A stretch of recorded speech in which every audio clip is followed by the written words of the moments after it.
Outline மட்டும் கொடுத்து வந்துட்டாங்க. அம்மா பார்த்துட்டா கேர்ஃபுல்லாக நில்லுங்கடா, இல்லைன்னா முன்னாடி வந்து உட்காந்துருக்கோம். இருந்தாலும் சரி, அவுட்லைன் மட்டும் கொடுக்க சொன்னேன், கொடுத்துட்டு வந்துட்டாங்க சிங்கிள் கலருக்கு. இப்போ கைக்கு இது என்ன பண்ணியிருக்கேன்னா நார்மல் ஸ்லீவ் வெட்டியிருக்கேன். அவங்க கை உயரம் 6+1 7 இன்ச்சு. நம்ம தானேடா, நம்ம துணியில தான் 8 இன்ச் எடுத்திருக்கோம். நம்ம பேப்பர்ல நான் கரெக்டான அளவு தான் எடுத்துக்கிறோம். 6+2 1 6+1 7 இன்ச் எடுத்திருக்கேன். சரிங்களா? ஆமா, கை அகலம் பாத்தீங்கன்னா 7+2 9 சொன்னாங்க, போட்டாச்சு. இது ஃபோல்டிங்க்கு மேல 2 இன்ச் வச்சேன், ஃபோல்டிங்க்கு ஆப்போசிட்ல 3 வச்சேன், இங்க 2 வச்சுட்டு வளைவு போட்டிருக்கேன். குடையவே கூடாது, எந்த பஃபுக்குமே குடையணும்னு அவசியம் இல்லை. எதுக்கு குடையணும் சொல்லுங்க பார்க்கலாம். ஹை பஃப் மட்டும் லைட்டா குடைஞ்சிக்கோங்கன்னு சொல்லியிருந்தேன். மற்ற எந்த பஃபுக்குமே மேக்ஸிமம் குடையணும்னு அவசியம் இல்லை. இந்த பேப்பர் பத்திரமா வச்சுக்கோ, எனக்கு வேணும். உங்களுக்குமே அதே மாதிரி போடுங்க, நான் போடுறேன். போடும்போது எல்லாரும் பார்த்துக்கணும். சரிடா, இப்போ ரெண்டையும் சமமாக மடிச்சுக்கோங்க. எக்ஸஸாக இருக்கிறதெல்லாம் கட் பண்ணிவிடுங்க, தேவையில்லை. லைனிங்கும் மெயின் துணி ஈக்குவலாக இருக்கணும். மேம் இப்போ கை உயரம் அவங்க 7 எடுத்திருக்காங்க, நம்ம எவ்வளோ எடுக்கணும்? எடுத்து 3 அளவு நான் என்ன போர்டில் போட்டிருக்கேன். துணியில் எடுக்கும்போது 2 இன்ச் எடுங்க, கைக்கு பேப்பரில் எடுக்கும்போது கரெக்டான அளவு எடுத்துக்கோங்க. வச்சாதான் புரியும்டா, கவனிங்கடா, அப்புறம் நீங்களே யோசிச்சுக்கீங்க.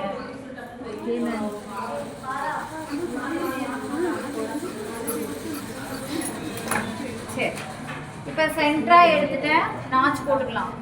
இங்கேயும் சென்டர் நாச்சு, இங்கேயும் சென்டர் நாச்சு போட்டுட்டு நம்ம எவ்வளோ எடுத்தோம்? 20 இன்ச்சஸ் எக்ஸஸாக எடுத்தோமா? சென்டர்லேருந்து இந்த பக்கம் 10 இந்த பக்கம் 10 மார்க் பண்ணிக்கோங்க. மேக்ஸிமம் அந்த பஃபுக்கு வந்து நம்ம அவ்வளோதான் கொடுக்கணும்டா. 20 இன்ச்சஸ் கொடுத்தீங்கன்னா நல்லா இருக்கும். இல்லைங்க துணி ரொம்ப கம்மியாக இருக்கு, 18 வச்சுக்கிறேன்னா 4 ப்ளீட் வரும். ஓகே வச்சுக்கலாம். நான் வந்து 20க்கு அவ்வளோதான் வருங்களா? 20க்கு 5 ப்ளீட் தான் வரும். இந்த பக்கம் 5 இந்த பக்கம் 5 குட்டி குட்டியாக பார்த்தோம். சொல்றேன், இப்படி வச்சாதான் இதுக்கு இதோட லுக் என்னவோ அதுதான். அது ப்ராப்பராக எப்படின்னு அப்படி சொல்லி கொடுத்துருங்க. இந்த சைடு 10 இந்த சைடு 10. ஓகேவா? நம்ம எக்ஸ்ட்ரா அந்த 20 இன்ச்சஸ் கொடுத்ததை நம்ம மார்க் பண்ணியாச்சு. இது கீழ் போர்ஷனாக வச்சுக்கோங்க, ஒன்று மேலே எப்படி வேணாலும் வைக்கலாம், எது வேணாலும் கீழே வச்சுக்கலாம். இப்போ சென்டர்லேருந்து 2 4 6ன்னு ஸ்கிப் பண்ணிக்கோங்க.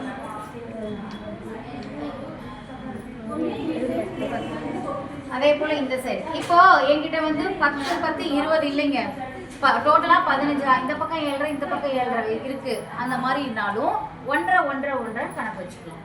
புரியுதா? அப்போ 5 ப்ளீட் வரும். கம்மியாக வேணும்னு சொல்லி யோசிக்கிறீங்க இல்லையா, அதுக்காக நான் சொல்கிறேன். 18 இருந்தால் அதுக்கு தகுந்த மாதிரி டிவைட் பண்ணிக்கோங்க. 1.25 1.25 இல்லாட்டனா 1.5 1.5 வச்சு 6 ப்ளீட்டாக கூட வச்சுக்கலாம். புரியுதுங்களா?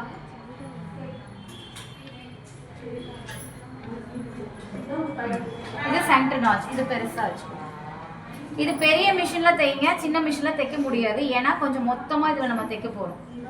ஒன்று மேலே ப்ளீட் வைக்கிறதுனால பெரிய மிஷினாக கொஞ்சம் மிஷின் இறங்கிக்கும். இப்போ இதை எடுத்து இது சென்டர் போர்ஷன், இந்த சைடில் இருக்கிறதெல்லாம் இப்படி கொண்டு வரணும், இப்படி கிராஸாக. சரி, இதை என்ன பண்ணுறேன்னு இதை தேவையில்லை, இதை தூக்கிட்டு வந்து இது மேலே வைக்கணும். நான் வைக்கும் போதே இந்த கை எப்படி பண்ணுறேன்னு பார்த்தீங்களா இருக்கு. இதை தூக்கிட்டு வந்து இப்படி வச்சிங்க அப்படின்னா இது அப்படியே நீட் பண்ணி. அதே போல் இது சில்க் காட்டனில் இன்னும் நல்லா வரும். இது மேலேயே வைக்கிறேன், தெரியுதுங்களா? இது 3வது ப்ளீட்டு 4வது ப்ளீட். இப்போ நம்ம இப்படி வச்சு தைக்கிறப்போ விசிறி மாதிரி வந்துருச்சா? ஆனால் இது கோணையாக போயிடுச்சா? அதனால தான் கரெக்டான அளவு எடுக்காமல் 1 இன்ச்சு எக்ஸஸாக எடுத்துருக்கோம். அப்போ இதுக்கு மேலே நம்ம கரெக்டான அளவு வச்சு மேலே மார்க் பண்ணி தேவையில்லாதெல்லாம் கட் பண்ணிக்குவோம். சரிங்களா? ஃபஸ்ட்டு இது நல்லா டைட்டாக பிடிச்சிட்டு 5 ப்ளீட்டும் ஒன்றா வச்சு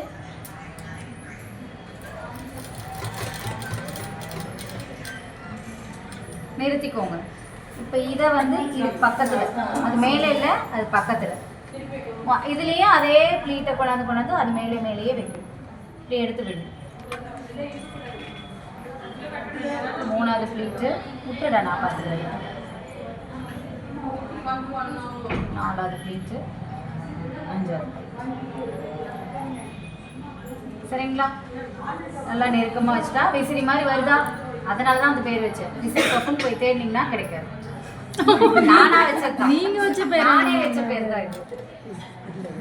ஏமா அவன் வந்து நார்த் இந்தியன்ல வச்சு ரெடி பண்ணி அவன் விசிறி பப்புனா போட போறான். தமிழ்ல நம்ம விசிறி பப்புன்னு வச்சோம். அவங்க அங்க என்ன லாங்குவேஜ்? நல்ல வேலை சொன்னீங்க. இதெல்லாம் போய் வீட்டில் மாங்க உட்காந்து அடிச்சு செல் எடுத்து இஞ்சிட்டு போக வேண்டியதுதான். அப்புறம் நான் சொன்னதை நீங்க தனியா வச்சுக்கோங்க. யூடியூப்ல இது மாதிரி வேற ஏதோ ட்ரெண்டிங் பஃப் ஸ்லீவ் தான் வச்சிருப்போம். நம்ம வைக்கிற பேர் தான் வைக்க மாட்டோம். சரி, இப்போ நான் தைச்சிட்டேன். ஒரே தையல் போதும். இப்போ இது மேலே கொண்டு வாங்க. இந்த ப்ளீட்டுக்கு நேராகவே இது இழுக்கணும், தெரியுதுங்களா? இது வந்து பஃப் மாதிரி விரிஞ்சு பஃப்னு இருக்காது, மடிப்பாக இருக்கும். அது நீங்கள் போடும்போது தான் லைட்டாக தூக்குற மாதிரி இருக்கும், அவ்வளோதான். அப்போ இதை நல்லா டைட்டாக நீங்கள் எங்கேயுமே லூஸ் கொடுக்காம டைட்டாக இதை சென்டர் நாச் மேலே வச்சேன். இதை வந்து பக்கத்தில் ஒரு 1/4 இன்ச்சுனா 1/4 இன்ச்சு, இல்லை 1/2 இன்ச்சுனா 1/2 இன்ச்சு ஒரே மாதிரியே கொண்டு வாங்க அந்த ப்ளீட்டுக்கு நேராக. இதை நம்ம அயன் பண்ணி வீட்டில் இருந்தால் அயன் பண்ணி தைக்கலாம், நல்லா வரும். பட் நம்மகிட்ட இப்போ இங்கே அயன் பாக்ஸ் இல்லாதனால நம்ம கையிலே இல்லை. ஆனால் இந்த கேப் ஒரே மாதிரியே இருக்கும். கொஞ்சம் முன்ன பின்ன இருந்ததுனாலும் அட்ஜஸ்ட் பண்ணிக்கோங்க. சரிடா, நீ வரதுக்குள்ளே நடந்துச்சு.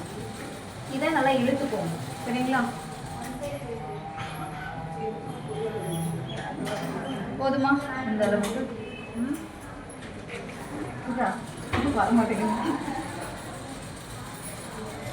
இது மேலே இங்கே தைச்சிருங்க.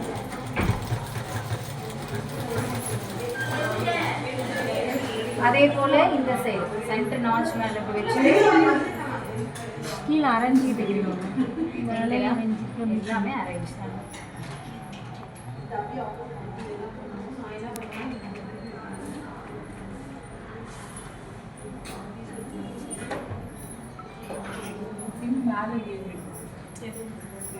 ஓகேவா? ஆமாம், அப்படிதான் இருக்கும். அங்கெல்லாம் நெருக்கமாக இருக்குது, இங்கேயும் அதே போல் நெருக்கமாக வச்சு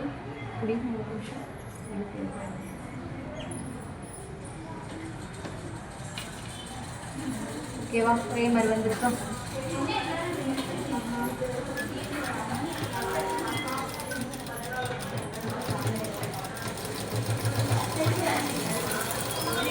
தைச்சாச்சு.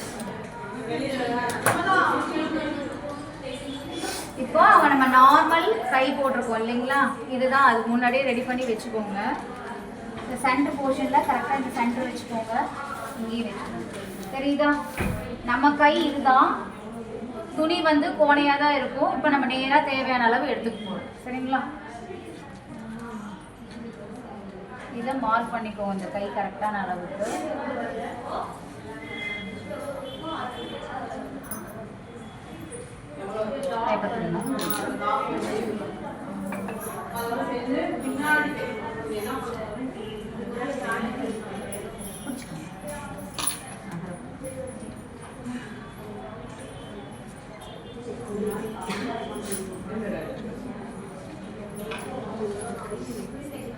இதான் சென்டர். அந்த சென்டர் நாச்சுக்கிட்ட வேற பக்கம் வச்சுக்கணும். தெரியுதா? நம்ம கை முதல்ல அந்த பஃப் வச்ச வரைக்கும் ஒரு மாதிரி கோணையா இருக்கும். இப்போ நம்ம நார்மல் வச்சதுக்கு அப்புறம் இதுதான் நம்ம கரெக்டான கை அளவு. தெரியுதா? இப்போ இது மேலே தைச்சுக்கோங்க. தைச்சிட்டு எக்ஸஸாக இருக்கிறத நம்ம கட் பண்ணிடுவோம்.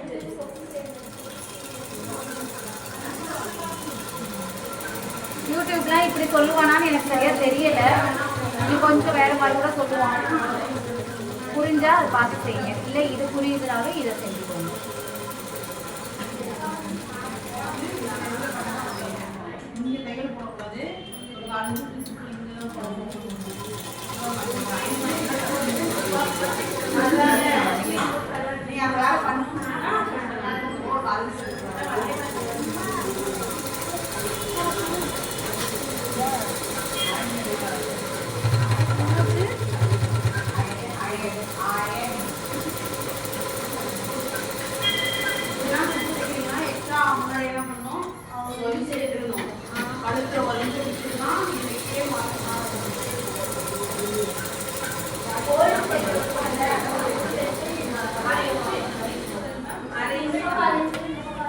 இப்போ ஒரு 1/4 இன்ச்சில் ஒரு நூலளவு விட்டு கட் பண்ணிக்கணும். ஏன்னா நமக்கு ஏற்கனவே எக்ஸஸ் தேவையானதெல்லாம்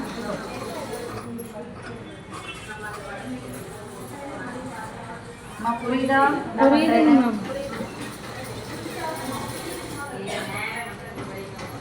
இப்போதான் நானும் அதான் சொன்னேன்.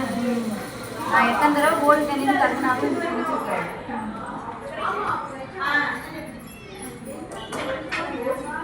அதெல்லாம் எடுத்து டஸ்ட்பினில் போடணும். இப்போ நார்மல் ஸ்லீவ் வந்தாச்சு. ஓகேவா?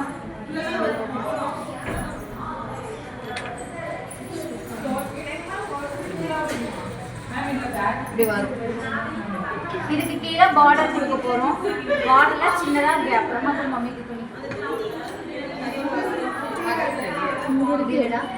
அம்மா எடுத்துருங்க. யாராவது பிளேஸ் ஒன்று 4 இன்ச் எடுக்கணும். அதை நாங்கள் சொல்லலை. கை உயரம் 4 இன்ச்சு. அகலம் பார்த்தீங்கன்னா அந்த துணி எவ்வளோ இருக்கோ அந்த அளவுக்கு எடுத்தீங்கன்னா போதும். எந்த துணி கை இதையும் செக் பண்ணிக்கோங்க. நம்ம அப்படியே வெட்டி